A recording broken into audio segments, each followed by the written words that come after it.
The views and opinions expressed on any program are those of the producers and/or the persons appearing on the program and do not necessarily reflect the views and opinions of FRC Media, Bristol Community College, or the City of Fall River.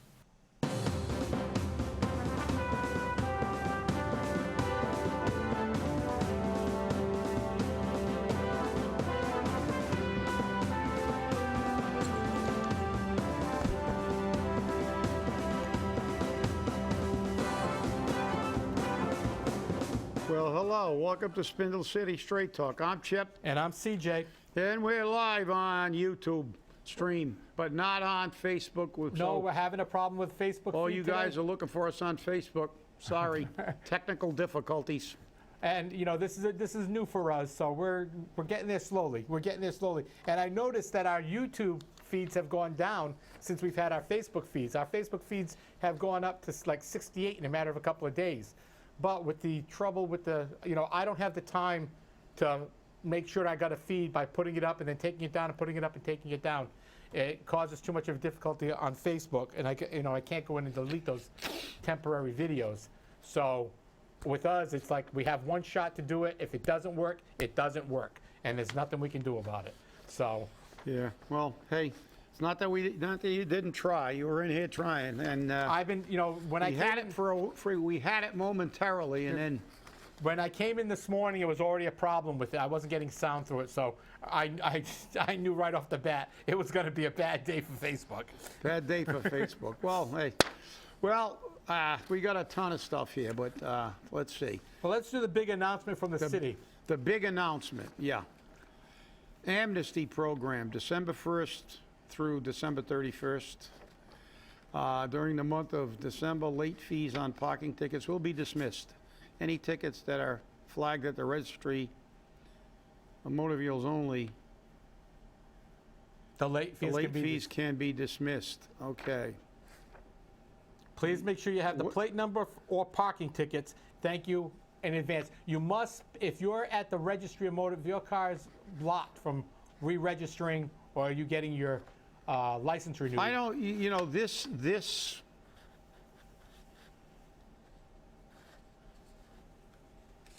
I don't, that second line about if they're flagged at the registry, or the late fees can be dismissed. You understand it. You got to pay your ticket whether right, but regardless.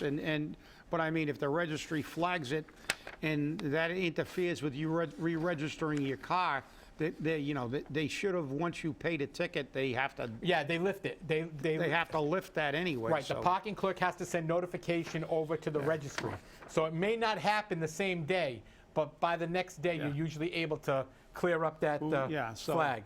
I think that should have been, I'm glad we clarified this in case you do have something and you get flagged at the registry and you run down and pay your tickets. Well, look, that's the size of the notice, so you can't fit a lot of information on it. don't run down to the registry right after you leave the city hall, the government center to now re-register your car. It probably won't be in the computer yet unless you can get some documentation. If you ever look inside the parking tickets office, there's a big whiteboard, and they write numbers on that whiteboard.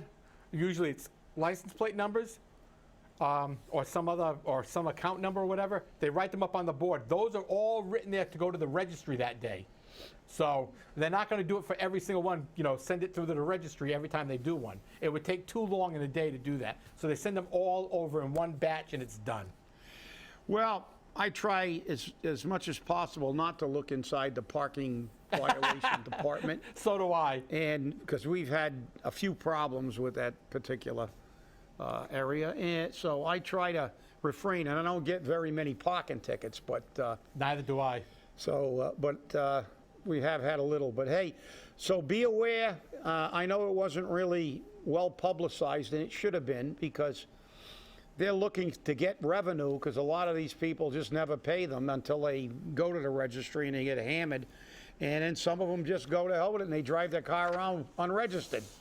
And that would, this is the RIV and things like that. That's what they do. Hey, the Attorney General's office is working with customers after the sudden closing of Nate Lyons. Yeah. So you need to file your complaints with the AG's office because on December 3rd, all their, they're going to liquidate all their inventory that's left, including displays and cases, and everything's going. As a matter of fact, I was looking at the auction line. Plastic plants are going as well. So everything is going. They're trying to get a penny for everything, huh? Right, and but not only that, if you have your receipt from Nate Lyons, if you go to E. Schwartz, Wickford, Appliances, Stan and Paul's, they're willing to sell you the same item or similar item at cost. Granted, you're going to pay a second time, but you're going to pay twice anyhow. But they'll sell it to you at cost as long as you bring your receipt. So that's good. That's how they're working with them. Healy's office has confirmed that they're working with consumers affected by the closure, but did not specify what its involvement could entail. She hasn't guaranteed anything yet, and she's already received 32 complaints. Yeah. So- And, you know, obviously we talked about the amnesty. This is about people who are hitting the pocketbook, you know, people who work and pay for, you know, it's hard enough to make a living, then you get the shaft on something like this. You go down there and you buy appliances, and then I think they said somebody had, you know, thousands and thousands of dollars worth of appliances they had purchased for something. But, yeah, it's too bad, you know, and again, you know, this is what sometimes disturbs me when we talk about TIFs for businesses and Right. and things like this, and then they whine about because they have no regard for the people. I mean, they just shut the doors. I mean, doesn't happen a lot, but it does happen quite a bit. You've seen health clubs just put the padlock on the door, and people have Right. paid their dues in advance. Something like this, there's absolutely no consideration at all for the customers, and that place has been there for like a bazillion years. I can't ever remember when there wasn't a Nate Lyons. Well, here's the thing. It actually isn't Nate Lyons anymore. They kept the Nate Lyons name, but it's actually called Appliance World. They used to be down at the bottom of President Avenue in the plaza down there.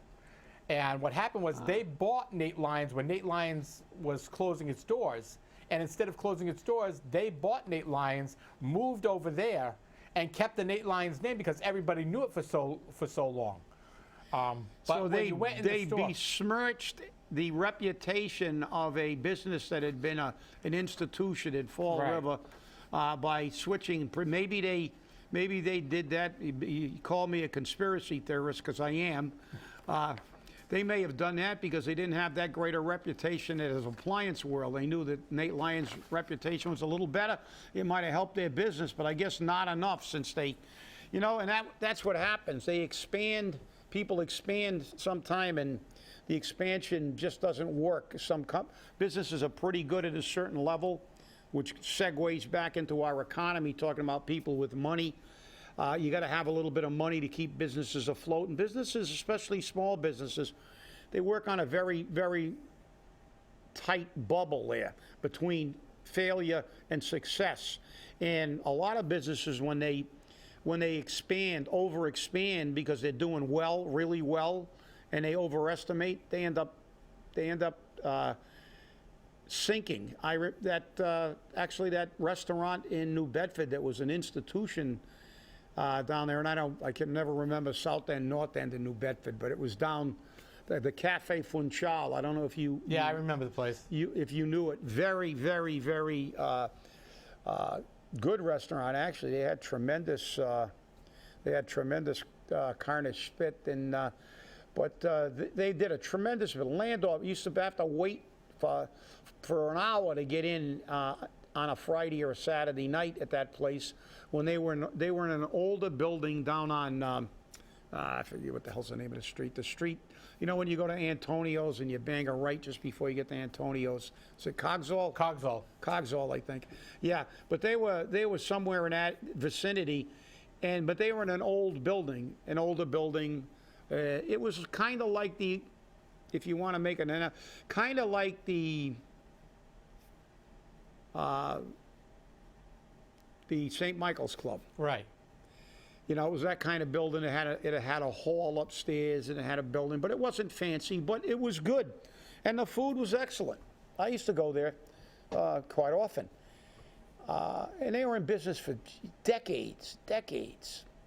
And then I guess the guy really went bananas, and he decided he was going to expand, and they actually built a brand new building in the other end of New Bedford, and it was a modern, open kind of restaurant. It was like 180 degrees out from what the old restaurant was. It was just giant, fancy bar and everything else. A year or two, they were out of business. The building's up there now, still empty 4 or 5 years later. Yep.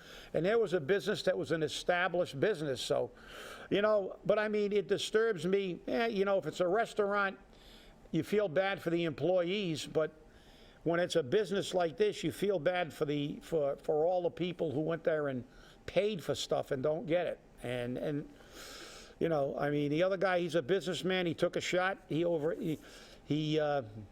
overestimated his customer base, and they went down. But you can go find another restaurant. These people really got screwed. The best thing they're going to do is pay cost for what they've already paid for. I mean, they may get a percentage base. Yeah, they may. But if they paid by credit card, their credit card companies will reverse the charges. So if you paid by credit card, please make sure you notify your credit card company as soon as possible. Which is almost a good commercial to pay for stuff on a credit card. Yeah. You can always call them and say. I always pay for major appliances and any major purchases using a credit card. This way, if anything happens with the company, I can always reverse the charge. Yeah.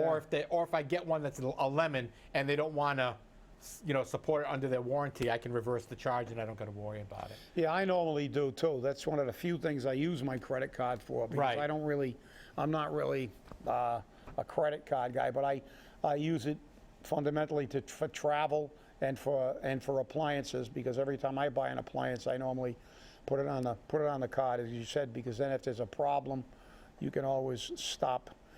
So it's unfortunate, but call the AG, people, file a complaint. I mean, if there's I'm assuming they're going to file bankruptcy, so you might get something out of the bankruptcy. The auction is a bankruptcy auction, so they're gonna file. You may also recoup something from that. You may get some pennies on the dollar, but you're not going to get it all. Yeah, pennies, but hey, a penny's better than zero. Pennies on the dollar is better than zero on the dollar. All right, so what's next on Vineyard Wind is taking over our city pier. Thanks the RDA. I think the RDA should be disbanded. I'm really sick and tired of it. They promised us a marina. They promised us a public city pier. No. Vineyard Wind is going to give the Redevelopment Authority $50,000 to do a study to explore using the city pier for offshore wind energy uses. In other words, they're going to turn something that could have been a beautiful addition to the city of Fall River into an industrial wasteland. Yeah, we're going to get windmills. They're not even going to get the windmills. We're only going to get the bits and pieces to build the windmills. We can get pieces of windmill, but we can go to Holland and see all the windmills. Those are nice. Those are pretty. But look, as you said, I've never been in favor of these organizations that live in this periphery of what are they? They're public. They're private. They're the city of Fall River.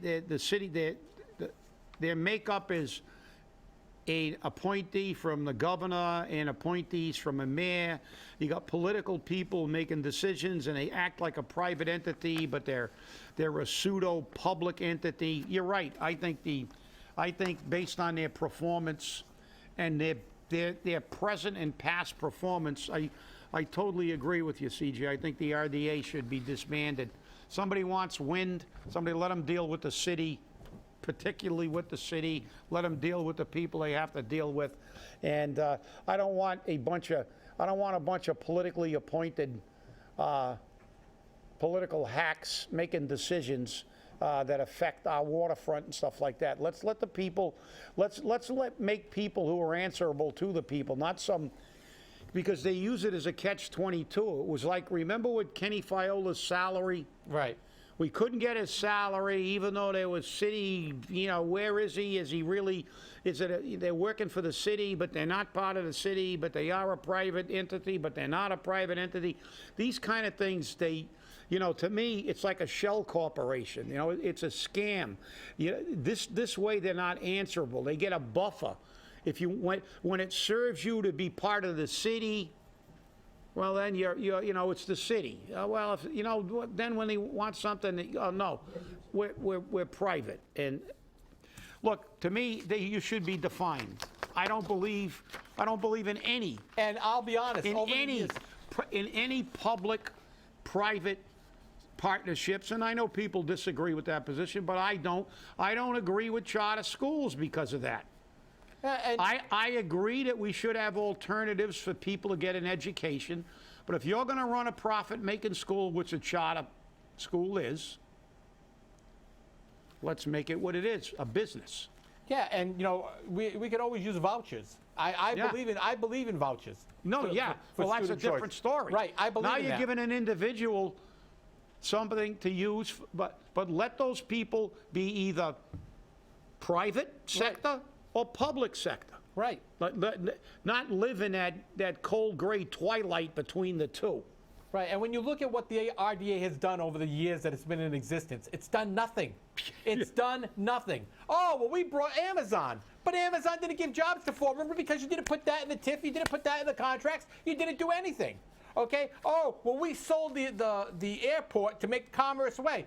Okay, so now we don't have an airport. That's right, and New Bedford has actually benefited greatly from their airport. that, and we had to pay back the money that we got for that airport. It was a big mistake. It was. And listen, Amazon, look, how many times have we said that? Amazon, look, it was the panacea. That's right, that's all it Did it fix is. Fall River? What have they really developed? Has the job market in Fall River improved? No. That's got to go back. It's a multifaceted problem, and bringing in an Amazon only proves our point, that you need vocational education, you need technical education, you need to educate our workforce. You no longer can get jobs that require no specific training. Right. And so, the RDA saying, what have they really developed? They haven't developed anything, in my opinion. And so, I mean, look, their record is abysmal when you look at the big picture. Don't look at the far. Well, that's always, we brought Amazon in. Well, are we now near the top for employment in the state? No, we're always near the bottom. Why? Because everybody touts our workforce. Our workforce is gone. All the people with enough technical education or academic education and experience to get a job, they all got jobs, and they all moved to Somerset and Swansea and Westport and Dartmouth and Rehoboth and left the city. What do we have in the city now? Let's really truly examine our workforce. I know the politicians love to talk about Fall River's got a great workforce. Not anymore, it doesn't. And we've proven it. That's right. We've proven it. The facts speak for themselves. If you wanted a job, there are jobs available in Fall River. But we still have people collecting unemployment because they're fundamentally unemployable. So, Or they're collecting EADAC. that's right. So, Okay? So, again, the reason why our people can't work is because they don't have the training.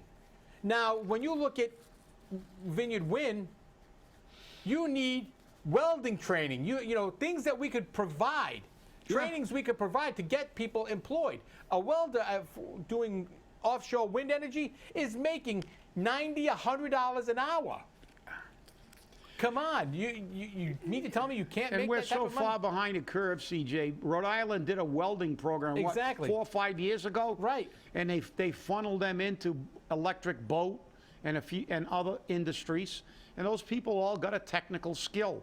And they're still doing that And training. a highly employable skill, by the way. Right. So, instead, all we do is, that's it. You got an RDA that does nothing. Get rid of them, I agree. And then what's our answer to that, which runs us into what next one I'm looking at here? Dump money into everything. That's it. And that's the headline. Fall River Education applaud $1.5 billion education bill. Look, there's nobody more pro-education than you and I. Obviously, you got more degrees than a thermometer. So, but Well, today I'm at about 0 degrees Celsius. but look, I value education. One of the fundamentals of my lifestyle is what Gandhi said: live as if you were to die tomorrow, learn as if you were to live forever. You know, you can learn on your own. I'm constantly reading and attempting to learn new things because you never learn enough. Here's the thing But about it's nice that we've got money going to education. But what disturbs me is Charlie Baker. We have proven beyond a shadow of a doubt that dumping money into education does not result in quality education. No, it doesn't. It's the same thing we said when we were fighting against the debt override. A brand new building doesn't educate children any better than an old building. And it's about the quality of education. And I'm sorry, they're going to have to convince me. I don't want to be you can say I'm negative, but I think I'm a pragmatist. Well, I think that the record has spoken for itself. We look at our school budget today and look at what it was years ago when we had a higher student population, but a far higher academic achievement level. Dumping money and creating positions and dumping more, another $1.5 billion. If it goes to the wrong place, it's not going to do any good. Well, here's where it's going, okay? The legislation directs the bulk of new funding towards district weighed down by cost drivers, aiming to close opportunity gaps that for years have led the disparate education outcomes across the state. Fall River Mayor-elect and school committee member Paul Coogan said the law will result in a windfall of state aid to Fall River public schools and districts in other gateway cities based upon the number of English language learners, special needs students, and students who come from low-income families. All of a sudden, students who come from low-income families are stupid, I guess. Well, remember, those are the same low-income families that have to go to the store and pay taxes and rents. Right.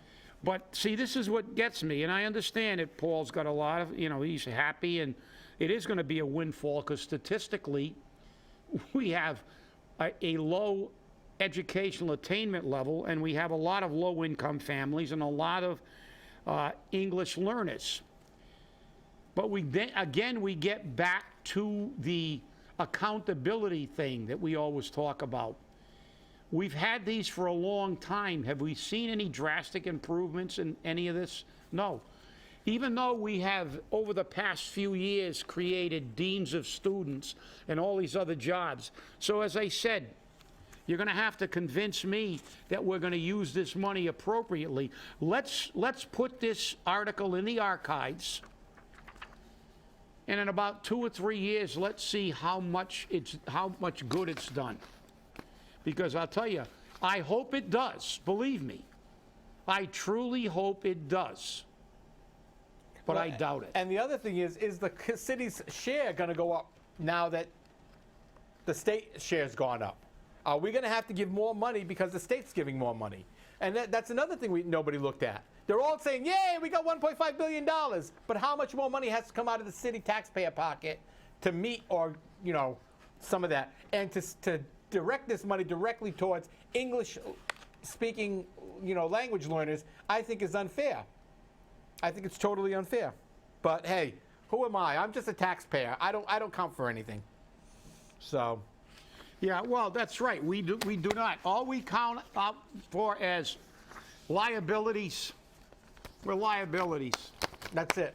We're liabilities. That's Especially if you're a city retiree. That's right. So what do we got next here? Geez, we got a ton of stuff here. Let's see, Massachusetts. Well, one of the things I think is important to note is, because this is going to be a change to the marijuana industry, Sierra Naturals becomes the first Massachusetts marijuana company with unionized workforce. So it's going to be interesting to see now that the unions are coming to take over the... Well, I wanted to save this one for... That's the UFCW. Well, we don't have a lot of time left. That's why. Because I wanted to sing the slogan, look for the union labor. Go ahead and sing, because we don't have a lot of time. I can't sing. I was so bad in school that the teacher said if I sang, she'd flunk me. I had to lip sync because I threw everybody off key. I can't carry a tune in a bucket, and I know it. So, but but they're going union. So look for the union label, everybody, on your marijuana. Look for the union That's right. label. Massachusetts joins hands-free driving era. Better late than never, I guess. I guess so. And let's see how much good it does, because every time I drive, I see about 50% of the drivers playing with their phones. So it takes effect around February 23rd. It does not have a specific date in the law, but the law enforcement will only issue warnings for the violations until March 31st. Typing or receiving messages behind the wheel driving will still carry full punishments during the interim span. Emergency use will be allowed, but drivers would need to prove the circumstances, such as requiring medical aid or help with a disabled vehicle, warranted the actions. Yeah, well, if you got a disabled vehicle, you should be pulled over. Over to If the you got side an of the emergency, road. You should be pulled over. Okay, now we got two little items here. The newspapers are losing print circulation. Like we didn't know that. And all you have to do is look at today's paper. $6 for today's paper because there's advertisements in it. Not only does the advertiser pay for it, but so does the person who buys the paper. The paper is usually $2 a day, but when they put out ads, it's $6. Give me a break. Well, I'm not going to pay you to sell let me me product. say something that's going to get all the lefties all upset, because I'm a independent, but I'm going to tell you, they'll never give, it's never Trump. Trump never does anything right. But even I want somebody to tell me that this isn't good. Well, yeah, there may be some people. The people that, when another one of Gandhi's quotes, a society can be judged by the way it treats its animals and its weak, the elderly, most likely. And we don't get it. And look at this headline, this beautiful headline. See that beautiful picture? Trump signs law making cruelty to animals a federal crime. Good. If I had my way, I'd give them the death penalty, because they're the scum of the earth, anybody who abuses an animal. I mean, when you And look... actually, they've proven it statistically that most psychopaths and serial killers were animal abusers when they were younger. Right. So that's a precursor and a determinant of a serious character and mental flaw. So they should be. So animal cruelty is now a federal crime, and good for them, because some of the horrific things we see almost weekly, like the dog that was left in a crate to drown. Fortunately, it was found. The dog that chewed its leg off because it was never taken out of a crate. The Westport Farm issue. The Westport Farm issue, the scumbag that was beating a dog with a pipe, a pregnant dog. In New Bedford. And some of the rest of the people. So people like that, we classify them as humans, but we're using the classification of a human being very, very loosely. I was going to say very generically. That's right. It's kind of an umbrella term for anybody that is supposed to stand upright and be able to speak. Well, the question is now, because we've heard, states couldn't pass a law to do this themselves, so it took the federal government to do it. Now are the states going to enforce it? Because remember, any law that's made is only as good as the enforcement that takes place. Yeah, and how many times have we seen people who have abused animals viciously and got a slap on the wrist? They get probation, yeah, or they get nothing at all. So hopefully, we will see this accepted and enforced by everyone, because, like I said, animals should be treasured. Like Abby. Right. Hey, everybody, have a happy Thanksgiving, and we'll see you on Monday, because we're not going to be here on Friday. So, That's and right. sorry, Facebook viewers. Enjoy. Don't eat too much tryptophan, and because the worst that's going to happen is you'll fall asleep. So. Hey, the average person eats 4,500 calories on Thanksgiving. So think about that for a second. Hey, have a great day, everyone, and enjoy your long weekend. That's just my dessert.